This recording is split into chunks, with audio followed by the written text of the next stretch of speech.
জুলাই ছিল ফলাফলের সময়, কিন্তু তার ক্ষেত্র তো 17.5 বছর। এই সময়ের ভিতরে যারা গুম হয়েছেন, খুন হয়েছেন, পঙ্গু হয়েছেন, তাদেরকে ফেলে দেওয়া, ভুলে যাওয়া উচিত হবে না। যাদের কারণে আজকের এই সংসদ, তাদের প্রতি আমাদের অবশ্যই দায়বদ্ধতা রয়েছে। আমার আরেকজন মাননীয় প্রতিমন্ত্রী তিনি বলেছেন, আমি বুঝেছি এটা এনসিপির দিকে ইঙ্গিত করে বলেছেন, যে তারা তো তখন ছিলেন, তখন কি করেছেন তারা, বা আরো কিছু করতে পারতেন কিনা। আমি ওই দোষাদোষিতে যেতে চাই না। এই ব্যাপারে এনসিপির আহ্বায়ক বক্তব্য রেখেছেন এবং চমৎকার করে বলেছেন যে আমরা এটা করেছি, ওইটা করেছি, আরো করা দরকার ছিল, আমরা পারি নাই, এখন আপনারা করেন। এটাই হওয়া উচিত। আমি গিয়েছিলাম ব্যাংককের হাসপাতালে পঙ্গু জুলাই যোদ্ধাদেরকে দেখতে। আমি সবার সাথে কথা না বলতে পারলেও অনেকের সাথে কথা বলেছি।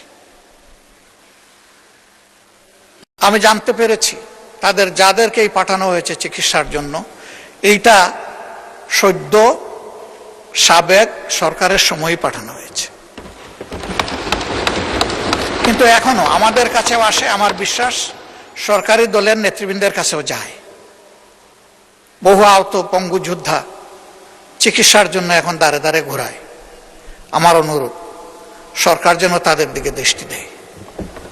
ওই দোষারোপের রাজনীতিতে যাওয়ার দরকার নেই, দায়িত্ব পালন হোক, শান্তি পাব। আরেকটা কথা এখানে অনেকেই বলেছেন, আমি আরেকবার বলতে চাই, জুলাই ছিল ফলাফলের সময়, কিন্তু তার ক্ষেত্র তো 17.5 বছর। এই সময়ের ভিতরে যারা গুম হয়েছেন, খুন হয়েছেন, পঙ্গু হয়েছেন, তাদেরকে ফেলে দেওয়া, ভুলে যাওয়া উচিত হবে না। এটা নিজের আত্মার সাথে বিশ্বাসঘাতকতার সামিল হবে। তাকে পরম শ্রদ্ধায় তাদেরকে স্মরণে রাখতে হবে, শুধু মুখে নয়, কাজে।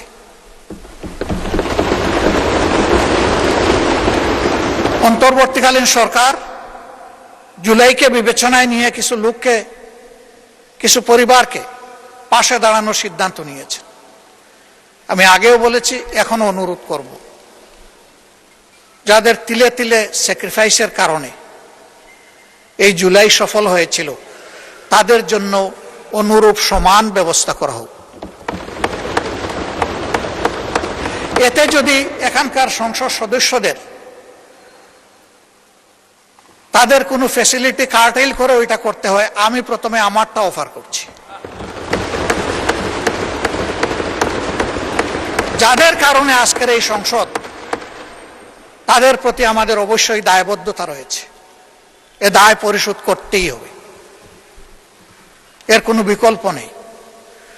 শুধু জুলাইয়ের পঙ্গু নয়, সেই সময়ের পঙ্গুরা, আহতরা, গুলিবিদ্ধরা, যারা এখনো পিলেট আর বুলেট নিজের বডিতে নিয়ে তারা ঘুরাচ্ছেন, দিনরাত যন্ত্রণায় কাতরাচ্ছেন, কারো ঘাড়ে, কারো কোমরে, কারো বুকে, এগুলার সাক্ষী আমরা সবাই।